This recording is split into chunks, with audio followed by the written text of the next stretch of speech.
What's up, aliens? It's Big Al. Welcome to another dumb sports show. This episode is not me at all. You think of Big Al, you think of football, you think of maybe a little bit of baseball, maybe a little basketball. This episode is so shit I don't know anything about, but we're going to roll with it, right? So, being the trendy sports fan that I am, now I'm saying like trendy sports fan, like every March is the only time I get into college basketball. I only get into the World Cup every 4 years. I only get into the Olympics every 4 years, whatever. I am super into Formula One now. I'm an F1 guy. I need to get some racing gear. I need to get some stuff. And it's because of this Netflix documentary that seems to be going around everywhere.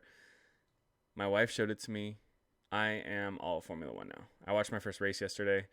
Got super into it. I'm just a Formula One guy now. That's me. Throw a jacket on me. Throw their little hats that they wear. I am all about Formula One. Now I'm going to pick my driver on here. I haven't picked a driver yet, so I'm going to reveal my driver to you guys. I'm going to go over what drivers I was thinking about, but I'm going to go over what driver I'm going to be rooting for the rest of time or until they retire. And then what else we got? We got soccer. The soccer world almost imploded today, so I'll talk a little bit about that. And I'll talk about Kobe Bryant's contract expiring with Nike. But let's get into Formula One. I can't believe how into Formula One I am. It's crazy. Like, I was into NASCAR for a little bit in high school. But, I mean, I was going through a little country phase, so I thought NASCAR was cool. I love Dale Earnhardt Jr., but this is, like, on another level. This is classy. Formula One is, like, way classier. Like, the money, like the Monaco Grand Prix, just class, all right? And I'm this big, fat American kid that is super into it, so I'm going to be classy from now on. Let me talk about the drivers I was thinking about rooting for, all right? So the documentary comes out on Netflix. There's 3 seasons on Netflix. Go watch it. Strongly suggest it.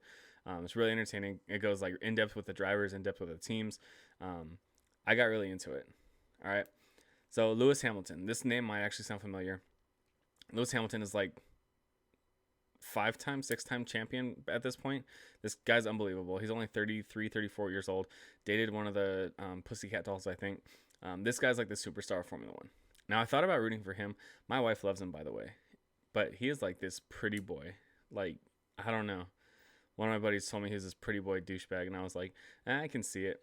But if you watch the show, he's kind of nice. He kind of supports the other drivers. He kind of is like really cool with the other drivers. It doesn't seem like he's better than everyone else, even though he is. He doesn't seem like he acts that way. But there's one reason I can't root for this guy. It would just be a bandwagon move. It'd be like coming in and just rooting for the Yankees because they've got 27 championships. It'd be like coming in and rooting for the Patriots like 2 years ago when they were actually good. Rooting for the Golden State Warriors. This is just the ultimate bandwagon move. I like Lewis Hamilton. I don't think he's a D-bag. I think he's a pretty boy.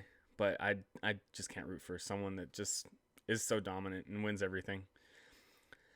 Daniel Ricciardo. Daniel Ricciardo was interesting to me. I liked him. I really liked him. He was a sweet kid. But where it's going wrong for me on Daniel Ricciardo is the loyalty. So in the first season, he was driving with Red Bull. With like Max Verstappen. He was driving with Red Bull, really nice kid, and then all of a sudden he's like talking about not renewing his contract, blah blah blah, yada yada yada, and then he goes to Renault, and he's driving Renault, and I haven't gotten that far. I've finished 2 seasons. I guess in the 3rd season he changes teams again after like one season at Renault he changes teams again. So I was literally watching the race yesterday, and I saw that he was driving for McLaren. I was like, what the F happened to Renault? He's just like all of a sudden not Renault anymore. So I question my loyalty on Daniel Ricciardo. I'm not going to be loyal to a guy that's not loyal to a team, right? And you can call me, this guy, I'm just talented, but he's got Kevin Durant vibes. He's going to go where he thinks the rings are. Lando Norris, this was really interesting to me. I have a buddy who's really big on Lando Norris. The kid was like 18 years old when he started driving Formula One, which is insane. At 18 years old, I was an idiot. This guy's legit like a good Formula One driver. But during this race yesterday, he like gave up 2nd place to Lewis Hamilton. Just let him pass him out of nowhere. And then you heard over the pit crew, he was like, he was just too quick for me. And then in the interview again afterwards, he said, he was just too quick for me. What a freaking beta move. This guy just to give up 2nd place because he's too quick for him. Go balls to the wall, man. Don't sit here and think about the points. It was a smart points decision, but don't be a pussy. All right? And Charles Leclerc, French guy. there's only one thing that's preventing me from rooting for Charles Leclerc. Ferrari fans just look like douchebags. For like legit, when we were in Europe, what, 2 years ago, almost 2 years ago, and people were wearing these Ferrari jackets, and they're big ass red Ferrari jackets with the big yellow shield on it. And you just see someone wear a Ferrari jacket, and you're like, that guy's a tool. That guy's legit a tool. And so I can't really root for Charles Leclerc because he drives for Ferrari. Like obviously Ferrari is like an icon in the sports, motorsports, but like I don't know, I just can't wear that red jacket. That red jacket is just screams tool, douchebag, lifted truck kind of vibes. I don't know. I can't be a Ferrari guy for sure. So who's my guy? Max Verstappen. Now he drives for Red Bull, so this is kind of a red flag for me. Just thinking like, okay, Red Bull is like the main sponsor, the energy drink sponsor of Formula One. They seem to be the biggest. Like, is Red Bull the monster of Formula One?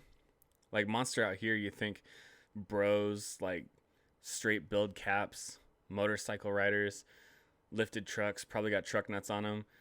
Like, is Red Bull the douchebag monster, like energy drink of Europe?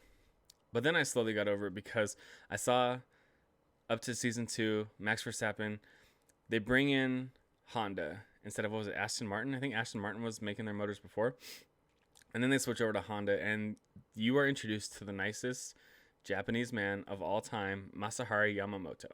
Now, Yamamoto is a familiar name. That was actually the general for Japan in World War II. You know, classic dad facts. All right, I got useless random World War II facts in my head. Yamamoto was a bad guy in World War II, is a great guy in Formula One. He designed the engine for Honda, and Max Verstappen is kicking ass. This is my guy. And like, if you follow me on Twitter, you know I really think this is Japan's year. I don't know why. I don't know what's going on, but Hideki Matsuyama won the Masters. Shohei Ohtani started the baseball season.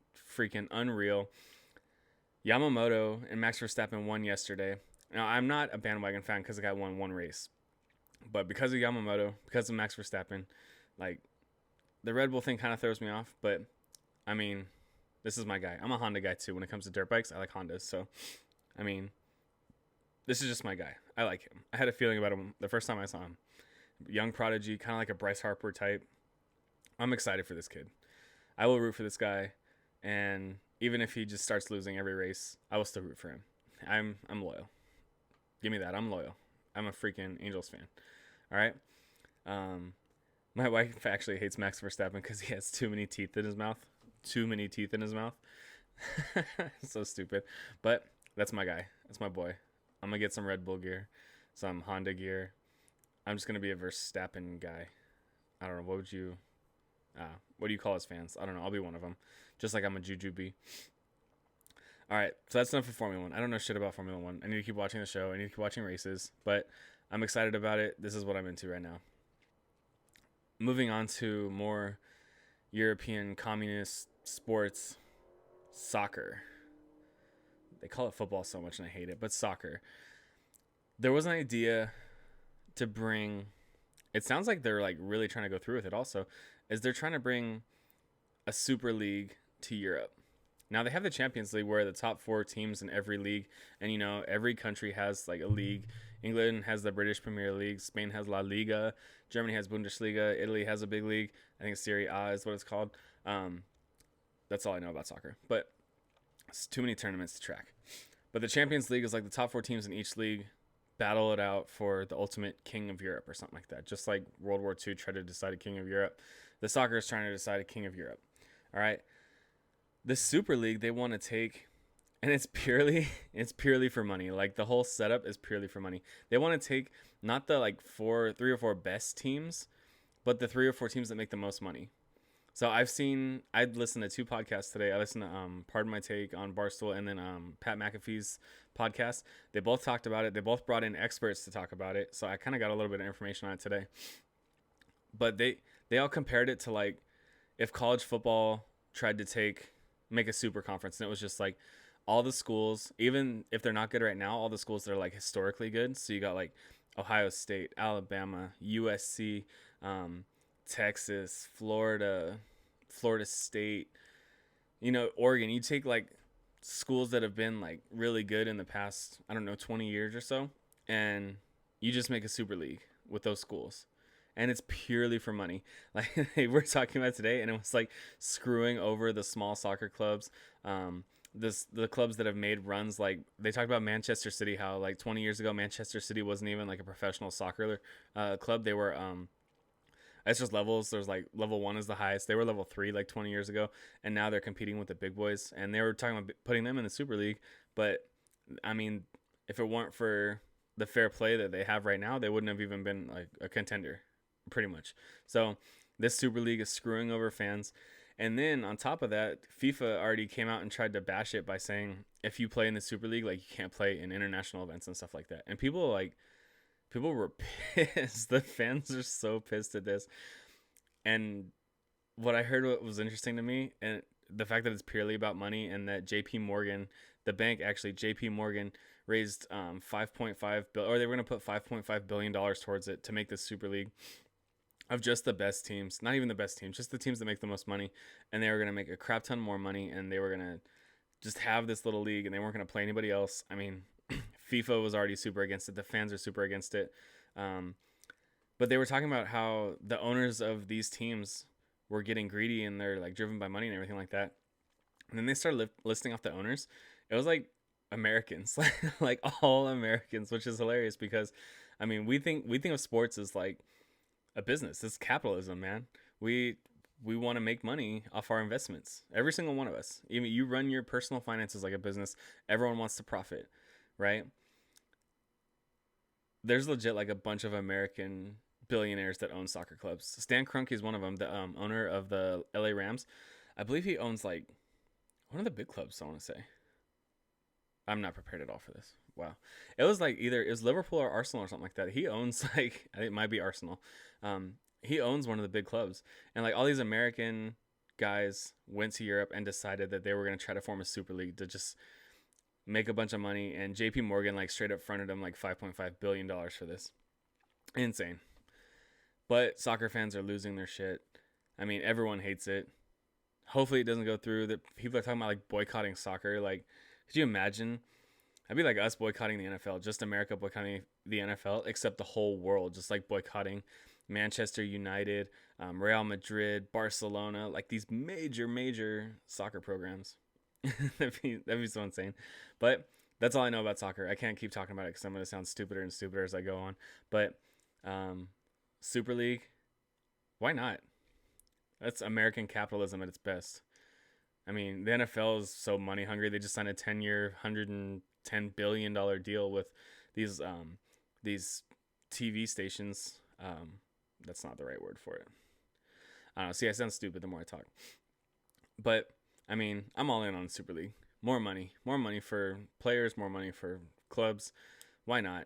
Screws the fans over, but, you know, they'll still buy it. They talk about boycotting, and they're not going to boycott it. Last thing I want to talk about, Kobe Bryant's contract with Nike expired, and the estate of Kobe Bryant did not renew it. Now, I hate when they try to use like lawyer terms. It's like the estate did not renew it. It's like Vanessa didn't want to keep making Kobe Bryant shoes. Now, the only thoughts I have on this are like, if you currently own a pair of Kobe Bryants, or if there's some Nike warehouse with like thousands of pairs of Kobe's, that price is going to go up. There's almost going to be like a what NFTs, almost like a stock where there's only like a certain number of stocks that are made available, and the more that they're in demand, the higher the prices go. So it's like you could almost create this new cryptocurrency stock market kind of feel with these sneakers, these Kobe Bryants, just because there's going to be a limited amount of them, like for the rest of time. They're just not going to make them anymore. A bunch of people are like freaking out. They didn't know what it meant. They're like, oh, so is Kobe Bryant's shoe going to be like a Reebok? And it's like, that's not at all what's going to happen. They're just not going to make anymore. And the ones that are currently made and the ones that will be made before the contract actually expires is just going to be worth so much money. They're going to be Yeezys on steroids. They're going to just increase in value over time. They're going to appreciate. Laker fans will pay thousands for these shoes at some point. They're just going to keep going up and up. So if you have Kobe Bryant shoes, hang on to them. It's going to be more money than Dogecoin. Guaranteed. All right? That's all I got. Are you guys proud of me? I didn't talk football. I didn't talk baseball. I didn't talk I talked a little bit of baseball. Just that Shohei Ohtani's a fucking Godzilla killing beast. NFL draft is next week. I'm so excited. This will probably be like the one time I talk about Formula One and soccer and everything not my interests, but mock draft, my last one, I'm only going to do 3. So I've done 2. Go to my website, anotherdumbsports.wordpress.com. You see my latest mock draft 1.5. I'm going to start working on one.